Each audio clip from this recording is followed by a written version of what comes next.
Hello बच्चों, I hope you all are enjoying. So आज हम लोग डिस्कस करने वाले एक बहुत ही इंटरेस्टिंग चैप्टर है, एक्सपोनेंट्स एंड पावर। तो एक्सपोनेंट्स क्या होते हैं, पावर क्या होती है, एक्सपोनेंट्स पावर में लॉज ऑफ एक्सपोनेंट्स क्या होते हैं, कैसे रिप्रेजेंट करते हैं, आज ये सारी चीजें हम इस वीडियो के अंदर देखने वाले हैं। तो वीडियो को ध्यान से देखिएगा, काफी सारे इंपॉर्टेंट टिप्स और कॉन्सेप्ट्स में इस वीडियो में डिस्कस करने वाले हैं। तो स्टार्ट करते हैं exponents and power. Class seventh में ये सेपरेट चैप्टर है, एट्थ के अंदर भी आता है। तो एक्सपोनेंट्स क्या होता है? Exponents basically exponents and power, किसी भी एक बहुत बड़ा नंबर लिखा है हमारे पास, उस नंबर को यदि हम छोटे फॉर्म में लिखना चाहते हैं स्क्वीज करके, तो हम उसको लिखते हैं एक्सपोनेंट्स या पावर की फॉर्म में। For example exponents. तो एक्सपोनेंट्स क्या होता है बच्चों? To write the large number in short form we use exponents. For example कोई भी एक एग्जाम्पल लेते हैं, जैसे हमारे पास एक नंबर लिखा हुआ है से 256। अब ये 256 नंबर है, इस नंबर को हमको छोटा लिखना है।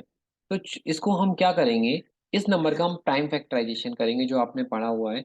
और जब प्राइम फैक्टराइजेशन करते हैं तो ये हमें मिल जाता है 2 की पावर, ये होता है 2 4 8 16 32 64 128 एंड 256, तो ये 2 की पावर 8 होता है। तो यदि 256 को हम लिखते हैं 2 की पावर 8 शॉर्ट फॉर्म में, तो यहाँ पे जो ये 2 है इसे बोलते हैं बेस, और ये जो 8 लिखा है इसे बोलते हैं एक्सपोनेंट। ये आपको क्लियर हो गया होगा, ये बिल्कुल बेसिक से मैं बता रहा हूँ आपको laws of exponents, exponent power क्या होती है। इसके बाद आप कोई से भी क्वेश्चंस के अंदर कम से कम अटकोगे नहीं, कभी भी नहीं अटकोगे। तो ये एक्सपोनेंट हमारा क्लियर हो गया, और ये जो ये होता है इसे बोलते हैं बेस, और इसकी जो पावर होती है इसे एक्सपोनेंट। और इसको पढ़ते कैसे हैं? इसको पढ़ते हैं 2 raise to the power 8, 2 raise to the power 8। ऐसे हम एक्सपोनेंट्स पावर को पढ़ा जाता है बेस के साथ। तो ये हमारा बिल्कुल बेसिक चीज थी कि एक्सपोनेंट्स क्या होता है। अब इसके बाद हम अगले पॉइंट पे आते हैं कि किसी भी नेचुरल नंबर को लिखने का एक्सपेंडेड फॉर्म क्या होती है। एक्सपेंडेड फॉर्म आप लोगों ने छोटी क्लासेस में पढ़ा होगा, फिफ्थ क्लास में, सिक्स क्लास में। अभी एक्सपेंडेड फॉर्म कैसे लिखते हैं? फॉर एग्जाम्पल एक हमें नंबर दिया हुआ है, हमें एक नंबर दिया हुआ है, मैं यही एग्जाम्पल ले रहा हूँ जो मैंने नीचे लिखा हुआ है, 357 893। और इसको हमें एक्सपेंडेड फॉर्म में लिखना है। तो एक्सपेंडेड फॉर्म में हमें पता है यूनिट प्लेस होता है, वंस प्लेस, टेंथ प्लेस, है ना, tens place, hundreds place, thousands place, 10,000 place and 1 lakh place. तो इसको जब एक्सपेंडेड फॉर्म में लिखते हैं तो हम क्या करते हैं, 3 इंटू, ये लैक्स पे है, वन तो कितनी जीरो आएंगी, एक 5 जीरो आ जाएंगी, 1 2 3 4 5, तो ये हो गया 3 इंटू 1 लाख। ओके, प्लस 5 क्या है, 57,000, तो फिर 5 के साथ 1 2 3 4, 4 जीरो आएंगी, तो 5 इंटू 2 3 4, ये हो गया 10,000। प्लस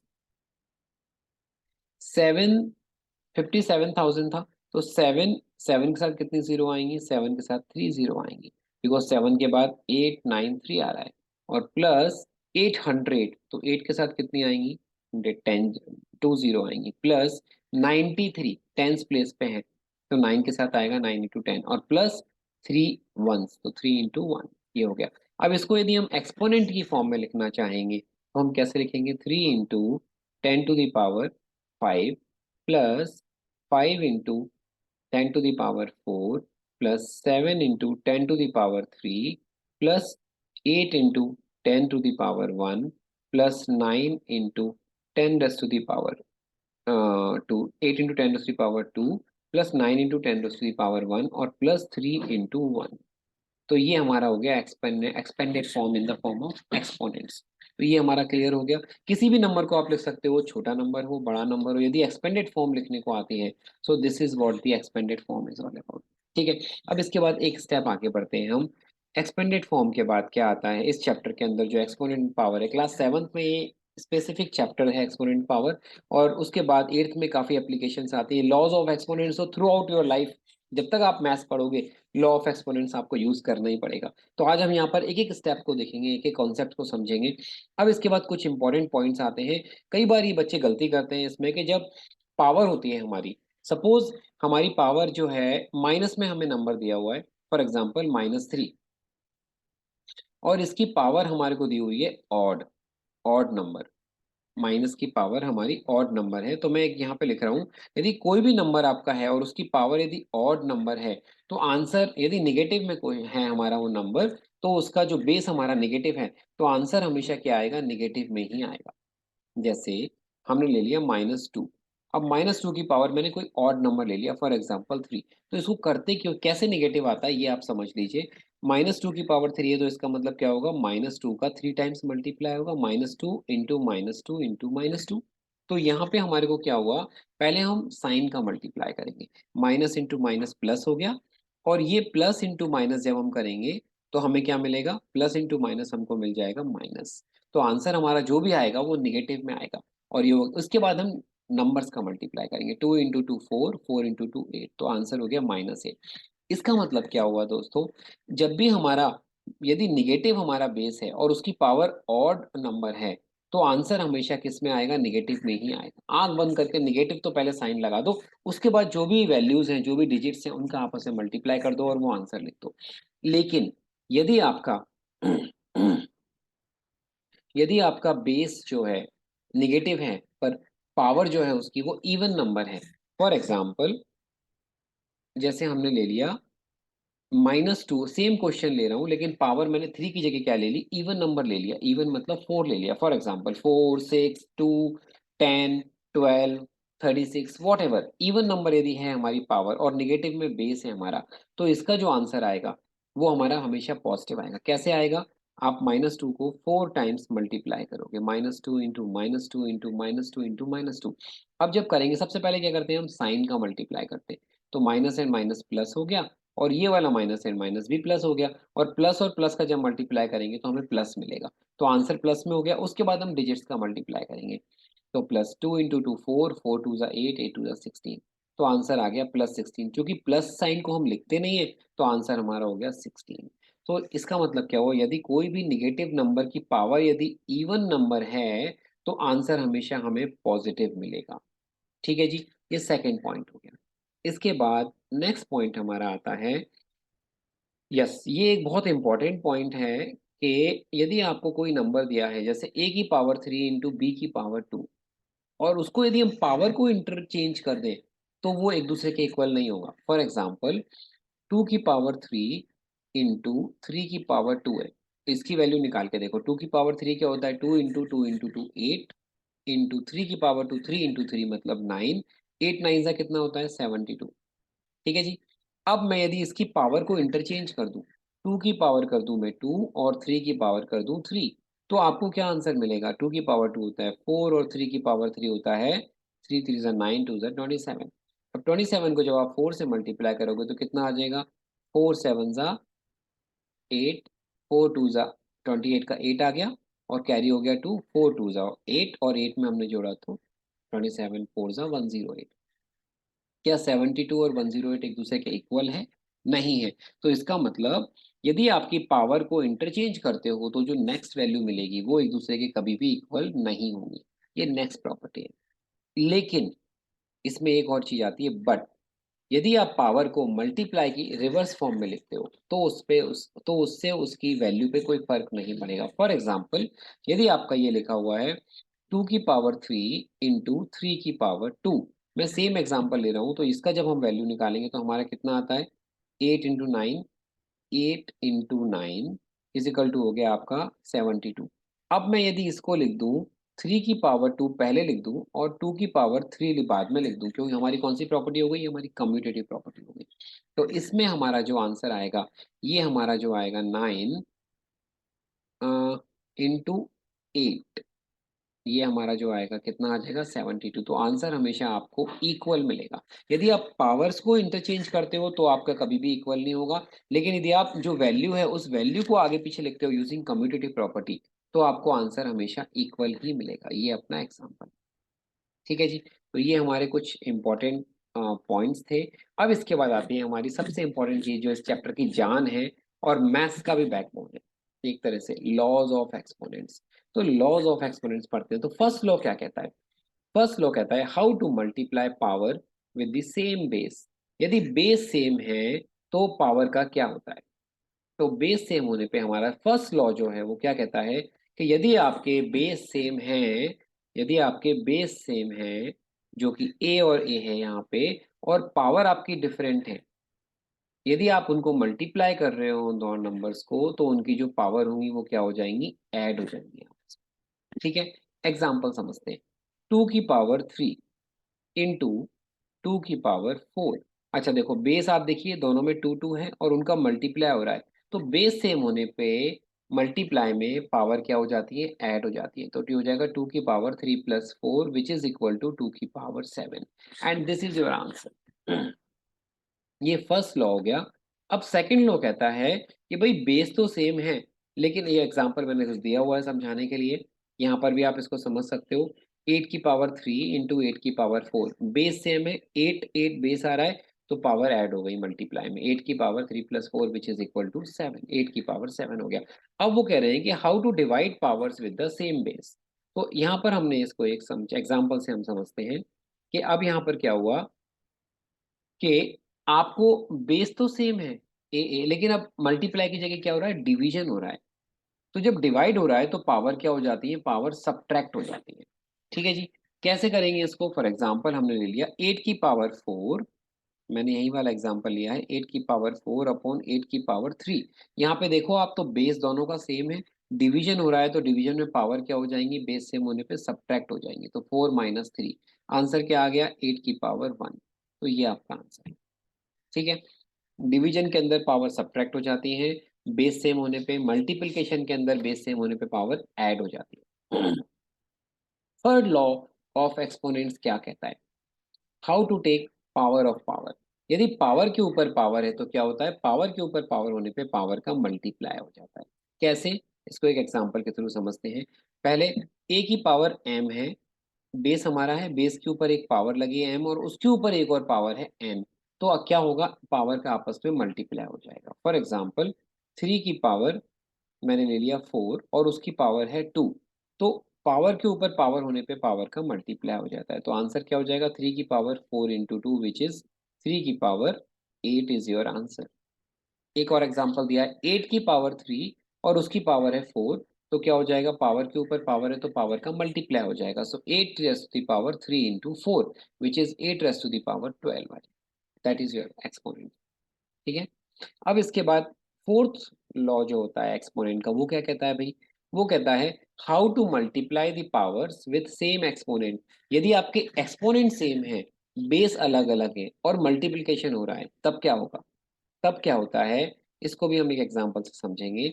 यदि हमारे बेस अलग अलग है, एक एक बेस ए है, ए की पावर एम है, और दूसरा बेस हमारा बी है लेकिन उसकी पावर भी एम है, पावर सेम है, तो क्या होता है, हम बेस का मल्टीप्लाई करके उसकी होल पावर एम कर देते हैं। For example 8 3 raise to the power 4 into 4 raise to the power 4। अब आपको ये दिया हुआ है, ठीक है जी, तो यहाँ पे बेस अलग अलग है लेकिन पावर सेम है, तो इसमें हम क्या करेंगे, 3 इंटू 4 कर देंगे और उसकी होल पावर 4 कर दी जाएगी। तो क्या हो जाएगा, 12 raise to the power 4, and this is your answer.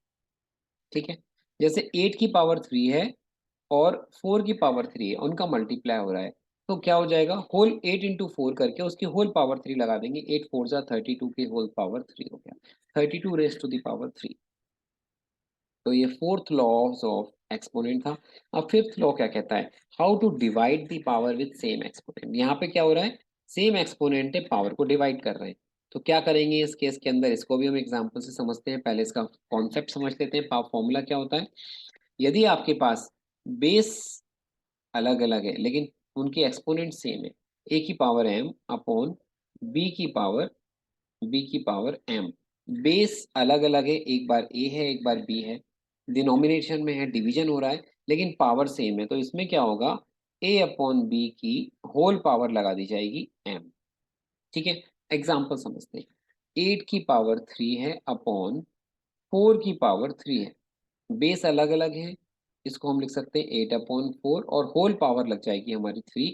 अब यदि ये कट रहा है आपस में तो लोएस्ट फॉर्म निकाल लेंगे, 4 × 1 = 4 × 2 = तो 2 की पावर 3 हो जाएगा, and this is your answer. ठीक है, तो ये हमारा कौन सा था, फिफ्थ लॉ ऑफ एक्सपोनेंट्स। अब इसके बाद फिफ्थ लॉ ऑफ एक्सपोनेंट हो गया। अब सिक्स लॉ ऑफ एक्सपोनेंट क्या कहता है, नंबर विद एक्सपोनेंट जीरो। बहुत इंपॉर्टेंट है, बच्चे कई बार कंफ्यूज हो जाते हैं। यदि कोई भी नंबर दिया है और उसकी पावर जीरो है, कोई भी नंबर हो इस दुनिया का, उसकी यदि पावर जीरो है तो उसकी वैल्यू हमेशा 1 होती है। फॉर एग्जाम्पल 37, 37 की पावर यदि जीरो हम लगा देंगे तो आंसर होगा 1। 2927, यदि इसकी पावर जीरो है, आंसर पूछा जाता है एमसीक्यूज में, आंसर होगा 1। कुछ भी यदि दिया है आपको, फॉर एग्जाम्पल एक और लेते हैं, 37 into 49, इसकी होल पावर आपकी वैल्यू है, होल पावर है जीरो। आंसर क्या हो जाएगा? कुछ भी मल्टीप्लिकेशन आ रहा हो, करने की जरूरत नहीं है। एग्जाम में एमसीक्यूज में ऐसे क्वेश्चंस पूछे जाते हैं बच्चों को कंफ्यूज करने के लिए। यदि इनकी पावर, होल पावर जीरो है, तो आंसर हमेशा 1 ही होगा, चाहे कितना भी बड़ा नंबर हो। ठीक है, ये हमारा क्लियर हो गया। This is 6 laws of exponent. इसके बाद हमारा नेक्स्ट लॉ आता है, वो क्या कहता है? Numbers with exponent 1। यदि किसी भी नंबर की पावर 1 है, एक हमारा नंबर है, उसकी पावर यदि 1 है, तो आंसर हमेशा वो नंबर इटसेल्फ होगा। फॉर एग्जाम्पल 3 की पावर 1 इज इक्वल टू 3। 27 की पावर यदि 1 है, तो आंसर हमेशा क्या होगा? 27 ही होगा। कितना भी बड़ा नंबर हो, यदि उसकी पावर 1 है, तो उसकी वैल्यू नंबर इटसेल्फ होती है। ये हमारा सेवंथ लॉ ऑफ एक्सपोनेंट था। And eighth law of exponent जो है बहुत important, power with negative exponent. Negativity को कैसे हटाया जाए? निगेटिविटी को सभी लोग अपने से दूर करना चाहते हैं। Everyone wants positivity, positive environment. Maths में भी ये प्रिंसिपल एप्लीकेबल होता है। यदि आपकी पावर है निगेटिव एक्सपोनेंट की, तो उसको आप पॉजिटिव में कैसे कन्वर्ट करोगे? फॉर एग्जाम्पल यदि कोई नंबर है आपका, इसकी पावर है -n, निगेटिव है, तो इसकी पावर को पॉजिटिव में बदलने के लिए क्या करेंगे? उस नंबर का रेसिप्रोकल कर देंगे, तो वो जो पावर निगेटिव थी वो पॉजिटिव हो जाएगी। एंड वाइस वर्सा, इसका उल्टा भी ट्रू है। फॉर एग्जाम्पल 3 की पावर -2, इसको आपको करना है, तो पहले आप क्या करोगे? पावर को पॉजिटिव बनाओगे। तो पॉजिटिव बनाने के लिए क्या करेंगे? 3/3 हमारा था ऊपर न्यूमरेटर में, तो इसको डिनोमिनेटर में ले जाओ, रेसिप्रोकल कर दो, आपकी पावर क्या हो जाएगी? पॉजिटिव हो जाएगी, 1/3 की पावर 2 हो जाएगी। ठीक है। और सिमिलरली यदि आपको ऐसा दिया हुआ है, फॉर एग्जाम्पल 1/3 की पावर -2, अब इसको आपको पॉजिटिव बनाना है, तो क्या करोगे? इसका रेसिप्रोकल कर दोगे, तो 3 डिनोमिनेटर में है, आप उसको ले जाओगे न्यूमरेटर में, 3 की पावर 2 हो जाएगा, और ये पावर निगेटिव से पॉजिटिव हो गई। So that is also true. So power with a negative exponent, so positive कैसे बनाते हैं? ये तो हमारा एट्थ लॉ ऑफ एक्सपोनेंट। और इसके बाद हमारा एक और पोर्शन आता है। यदि हमारे को नंबर दिया है और हमें उसको, बड़े नंबर को एक स्टैंडर्ड फॉर्म में लिखना है, तो वो कैसे लिखेंगे? ये मैंने कुछ एग्जांपल्स के थ्रू यहाँ पर एक्सप्लेन करा है, आप लोग क्विकली समझ लीजिए। बहुत इंपॉर्टेंट है और बहुत आसानी तरीके से मैंने एक्सप्लेन किया है इसको। फॉर एग्जाम्पल एक नंबर दिया है आपको 85। 85 को आपको स्टैंडर्ड फॉर्म में लिखना है। स्टैंडर्ड फॉर्म का मतलब क्या होता है? 1 to 10 के बीच में लिखने की फॉर्म। सो जैसे 8 to 85 है, तो 85 को मैं ऐसे लिख सकता हूँ, 8 पॉइंट, मैंने डेसिमल लगा दिया और इसको लिख दिया 10। अब यदि 10 का मैं वापस मल्टीप्लाई करूंगा तो मुझे 85 मिल जाएगा, क्योंकि एक डिजिट के बाद मैंने डेसिमल को शिफ्ट किया, तो मैंने 10 कर दिया, तो ये क्या हो जाएगा मेरा? 8.5। अब इसको एक्सपोनेंट में लिख दिया 10 की पावर। अब सेकंड मैंने ले लिया क्वेश्चन, सेकंड नंबर ले लिया मैंने 850। अब इसको मुझे स्टैंडर्ड फॉर्म में लिखना है, तो स्टैंडर्ड फॉर्म क्या होती है? 1 to 10 की फॉर्म में लिखना किसी भी नंबर को। तो 850 है, तो डेसिमल यदि मैं यहाँ मानता हूँ, तो मैंने इसको 1 and 2, 2 प्लेस शिफ्ट करूंगा, तो ये क्या हो जाएगा? 8.5, और 2 प्लेस किया है तो क्या हो जाएगा? 100 into 100। अब 100 का जब मल्टीप्लाई करोगे 8.5 में, तो 850 मिलेगा। अब इसको मैंने एक्सपेंडेड फॉर्म में लिख दिया, एक्सपोनेंट की फॉर्म में, तो क्या हो जाएगा? 10 की पावर 2। अब यदि मेरा नंबर लिखा है 85000, 3 जीरो लगा दिए मैंने। अब मुझे इसको स्टैंडर्ड फॉर्म में लिखना है, तो 0 और 1, 1 और 2, 10 के बीच में, तो क्या होगा? Decimal 1 place, 2 place, 3 place and 4 place, तो ये क्या हो जाएगा? 8.5 इंटू 10000, चार 4 टाइम्स जीरो आएंगे, बिकॉज 4 प्लेस शिफ्ट किया है। और इसको यदि मैं एक्सपोनेंट फॉर्म में लिखूंगा, तो हो जाएगा 8.5 into 10 to the power 4, and so on. इसको आप आगे बढ़ा सकते हो। ठीक है जी। तो ये हो गया हमारा किसी भी नंबर को एक्सपेंडेड फॉर्म में लिखने का तरीका। I hope with this exponent in power हमारा जो है खत्म होता है। आई होप ये वीडियो आपको पसंद आया होगा। यदि पसंद आया तो चैनल को लाइक और सब्सक्राइब करना मत भूलिएगा, और वीडियो को शेयर करिएगा अपने फ्रेंड्स के साथ, ताकि ज़्यादा से ज़्यादा बच्चों तक ये बेनिफिट पहुंच सके और आप इस कॉन्सेप्ट को समझ सकें, और क्वेश्चंस करके मुझे बताइएगा। विद दिस मिलते हैं जल्दी एक और नए नेक्स्ट वीडियो के साथ। Till then all the best.